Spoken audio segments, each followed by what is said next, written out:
Today in our studio, we have two very special guests, Harish and Binita Dang. They are founders of Sounds of India, a weekly radio station in Greater Boston. They founded this Sounds of India more than 40 years ago, and it has been operating non-stop without missing a single day of broadcast during the last 40 years. Today we are going to talk to them about their journey, how Sounds of India has been a key player in uniting and integrating the Indian community for the last 4 decades. After more than 40 years, the Dangs are retiring from South of India. We're also going to talk about that what will happen with South of India in the future. And we are very excited to have both of them in our studio. Dangs sir, thank you very much for coming to our studio. Vinita, thank you very much to have us here. Sure. Before we start, first of all, I would like to thank you on behalf of Indian Union News for the pioneering work which Sounds of India and you, both of you, have done. And also, I would like to thank you on behalf of entire Indian community and South Asian community in Greater Boston for the role you have played from day one, when, as I know, that there was only one Indian grocery store, there was only one restaurant, and there were only about 1,000 Indian families. Yes. So before we go back in the history, we would like to start right now.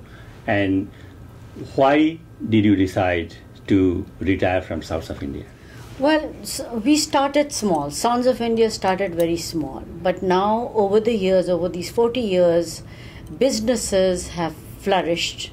And we were thinking, and Sounds of India has accomplished its mission to bring the community together. And we are on top, and we want to leave it like that, with businesses doing well, and let somebody else come and take over what we had started and keep the legacy going. So that's why it said that you leave the scene when you are really at the top. And I think that what Sounds of India has done, not only in terms of radio programming and the music and the community news, but also bringing all these mega stars from India for so many years. How do you feel? I would say that if you asked me about one achievement of this Sound of India, which besides programming each week, which was very important at one time and now may not be as important, but it has been our concerts which we brought to Boston. At that time, we had to travel to New York or California to see Lata Mangeshkar or Kishore Kumar or Amitabh Bachchan. And when we were seeing that, somehow we had the courage to start with Lowell Memorial Auditorium, bringing first show of Alka Yagnik and Kumar Shanu, because we wanted to do music shows. And then we didn't stop, whether it was Sonu Nigam or it was Kavita Krishnamurti, Udit Narayan, Jagjit Singh, Anup Jalota. So that's where we feel that we could collect the community and we could fill the hall with 2,000-3,000 people. And the other thing is, every Sunday we knew every radio was on in every Indian household. That's true. Even I was one of those people who were radio on, yes. The reason was that it was a mutual thing, the love and we received from the community and the support and patronizing. We cannot thank them till our last breath. What community has given us, we can never pay back. But at that time, there was no other source. There was no. You did come in a little later. Yeah, we came very late, 15 years ago. And many other local social media. The only medium was They all radio. came. Sure. They all came later on with the advent of this high technology. So at that time, if you wanted to know if there was a sari sale. And saris were also being brought by New York people who would come and do one day at a Marriott. You wanted to know where it was, what time, what sale, or jewelry store, jewelry sale, or locally in the Indian grocery store, what is on sale this week, and what is the movie at 26100 MIT this Sunday, where you could see. That was the only entertainment at that time, unless you saw very cumbersome videos at home at that time. And when these videos started, forget the CDs and DVDs, at that time you had to bring 20 different or 25 different canisters, and then you could see the movie. I mean, those are the times when we became very helpful to the community. Excellent. Now, on September 27th, if I'm not wrong, will be the last broadcast from Sounds of India. Yes. So definitely it's going to be a very emotional moment for both of you, yes, and for actually the entire Dang family, because I think Sounds of India was also a family affair as well. Yes. Your kids and everybody was involved into that. Absolutely. Before we come to talk about the family and Sounds of India history and everything, one quick question I want to ask you is that after 27th, what is going to happen to the name Sounds of India? I hear that there is a talk that a group of individuals might take over and manage the show. Are they going to use the Sounds of India name, or they will change the name, or what will be your recommendation? My recommendation is that they should start with fresh blood. They should start a new show, which will be a little different than we have been doing popular music. Their theme is a little bit more raga oriented and classical music plus the popular. So since the format is changing, the players are changing, I think it'll be a good fresh start if they change the name also, so that we can retire with this name and thank the whole community. With Sound of India. So, Binita, I want to come back to you now, and now I want to take both of you to 40 years ago. And if you can, very briefly, tell us how the idea of Sounds of India came and what role you played. We used to go to watch the movies at room 26100 MIT. Harish just spoke about that. And the movie would not arrive from New York, so everybody would get disappointed and come back home. So we were looking for a media or a medium where we could connect to the Indian community at large. So we thought, let's go and start a radio program. We've never done anything of that kind in '74.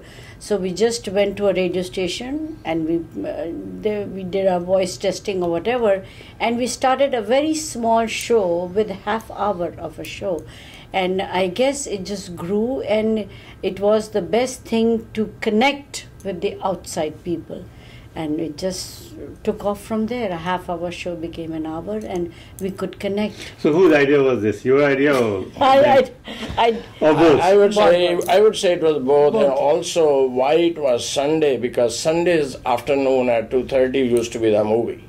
Yes. So we said we have to do it before people leave their homes. So we started at 10:30 in the morning slot.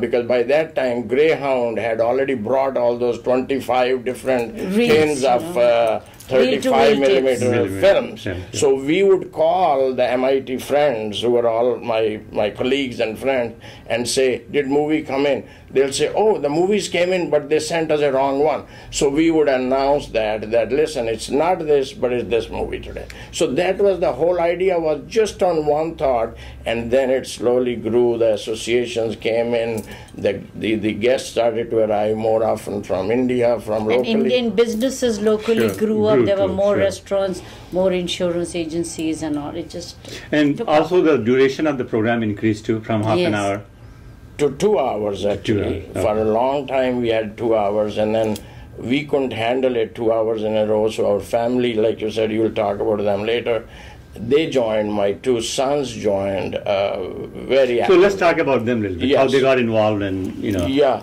When we did our first show, I mentioned to you at Lowell Memorial, I needed some hands, and I always believed in keeping it to the family, the business. So my son Amit is a very entrepreneur. He went to Babson to learn entrepreneurship, and he's the one who became very involved in it. And I have a brother in Winchester and his wife. They all got involved in it. So we all put our hand together. And then my younger son, he groomed after seeing his older brother do. And they all started to come to radio station every week, and they kind of took over for a few years because they knew the new music more than we knew. Sure.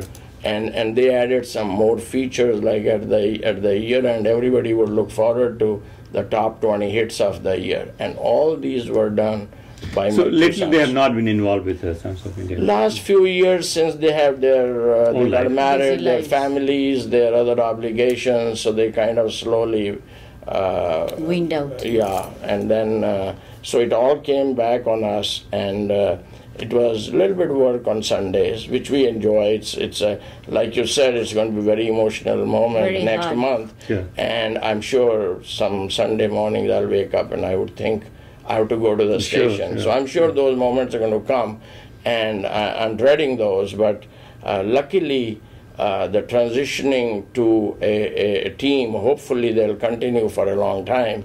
And And the new team which is planning to take over is Pradeep Shukla from Learn Quest Academy, Yes. and then Sanjay Jain.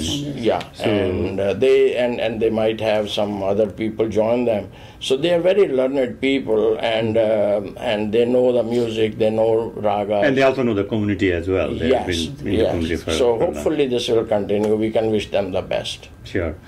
So now let us talk about a little bit in more detail about how the entire family got involved into this.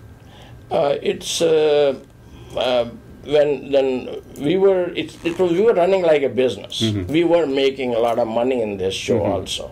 You would be surprised that Bini used to work, and we said, you know what, why don't you just stop working, because she had to build 30, 40 sponsors every month, and it was a lot of work. Sure. And picking music, and those days music wasn't that simple that you just put it on your cell phone and you get the YouTube, okay? yeah, It sure. wasn't like that. We had to bring music from India, some of it LPs, EPs Yeah. from India. from New York, New Jersey. We would make trips. So it became a full business, and it was very profitable, nice business for us. And that time we needed help, and our kids chipped in, and they became very interested in Indian music. So it was a double benefit for us. Not only they were helping us, but they could learn some Indian music and Indian culture. That's why they... Do you wish that your kids would have continued with Sounds of India? Yes, yeah. we do feel that sometimes that maybe they should have. And I do believe that radio is still a very viable, absolutely. channel. It's just has to be done a little differently than our format was, which was all music, popular music. You can listen to it probably everywhere. I hope that with this new advent of maybe more interviews, and let me go back a little. It's just because you mentioned in last 5 years actually, with the new singers coming in Boston area, thanks to Pritesh Srivastava and a few other people who started these Saregama competitions. Boston Sargam people, Sure. and they brought these big singers, big names, Anuradha Parakurti, Mohan Subramaniam, Meena Sundaram, and Mohan. there's so many of them. Sure. And this all talent was hidden. Yeah. And all this talent suddenly came in, and now we have been enjoying. They are coming in, joining us as co-hosts on our radio program. It has been a lot of fun, and I wish I could continue that, because that's what has brought a little bit more interest now. Any regret? Any regrets? Do you have any regrets? I don't think Or so. anything you could have done differently with Sounds of India? I really can't think of. I think we could have gone on calling for more sponsorship or get some more advertisement on the radio, but we haven't been good marketers. we are maybe, not good marketers. or we could have learned more technology, so that we could have gone with the same amount of effort I'm told that you could run a 24-hour station. I don't know how these things work. Sure. But we have been limited to our own little thing, and we have been just continuing to do that. And, Thanks with all this technology and then change in the media market, and as you would refer earlier, that there is still need for a radio station. I think there is, New York, New Jersey, you go there's a huge concentration of Indian, South Asian population there. And I think there are some radio stations which run. Do you think Boston market is ready for that or no? Not yet. It could be ready. Depends how much effort and how much money it needs to run that. I really do not have the idea of how it could, but if it is, sure. Means, when you started that, Upendraji, I remember you coming to me and asking me that whether you should run an Indian newspaper, if you remember. Sure, I do remember. And then we went from there, and I at that time thought, I said, I'm not sure if Boston is ready. Yeah. And you had the guts and you had the vision to do it, and you did it. Congratulations to you. Thank you. And before us also, there were so many newspapers had started here and closed and started and closed, and so yes. So it was. But you brought that concept and you did it, and similarly we were the ones. So I do believe that if somebody does start a 24-hour show, I don't know. We wish them best. Hopefully it will work. But we personally can't do it, and I can't think of it. Yeah. Now, one more thing I need to ask you about your memories of bringing all these mega stars to Boston. Can you count one or two good? We could go on forever. On and on. It's like those are the memories which are etched in our minds, whether it was Hemant Kumar Saab sleeping in a small little house of ours with all his talented supporters, four musicians, all sleeping in the same little home. They didn't ask eating for simple any food and and Mukesh ji and we taking them to Burlington Mall for 5 days before he passed away. To Burlington Mall, he bought a nice blue jacket. And when we were at the airport, when we were leaving, Bini touched his feet and he said, okay, you are like my daughter. So some of these memories are always with us. Amazing. That how these people loved us. Kumar Shanu, he meets anybody coming to Boston in airplane. Rashmi Shah Bhai passed away, my good friend. Travel agent. And he mentioned to me very recently before that he met him at an airplane. And he said, you're going to Boston, say hello to my friend Harish Dang. It's just amazing how many friendships we have made in all these years. Throughout the years. Now, let's fast forward to September 27th. And I'm sure that in your mind you must have rehearsed or must have thought at least that what are you going to say that day to your listeners. Can you give us some I think I at least have in my mind to say कि कभी अलविदा ना कहना because ज़िंदगी तो चलती रहती है तो मैं तो पल दो पल का शायर हूँ पल दो पल मेरी कहानी है पल दो पल मेरी हस्ती है पल दो पल मेरी जवानी है और इसके बाद और आएंगे नगमों की खिलती कलियां चुनने वाले मुझसे बेहतर कहने वाले तुमसे बेहतर सुनने वाले तो इसलिए ये तो ज़िंदगी चलती रहेगी और लोग आते रहेंगे जाते रहेंगे लेकिन जो प्यार जो मोहब्बत हमें मिली है बॉस्टन से वो हम कभी रीपे नहीं कर सकेंगे हम आपके मीडियम के थ्रू उन सब का इतना शुक्रिया अदा करना चाहते हैं जिसके लिए हमारे पास शब्द नहीं. So, Benita, one question for you too. I know Harish Dang Saab said, the Kabhi Kabhi Sayari, and so that's going to be more or less his last word on September 27th. What will be your last word? Well, the show must go on, and the show will go on. And if me and Harish don't do it, Pradeep Shukla ji, Sanjay Jain, and their team will carry on, and the legacy continues, and there should be no difference.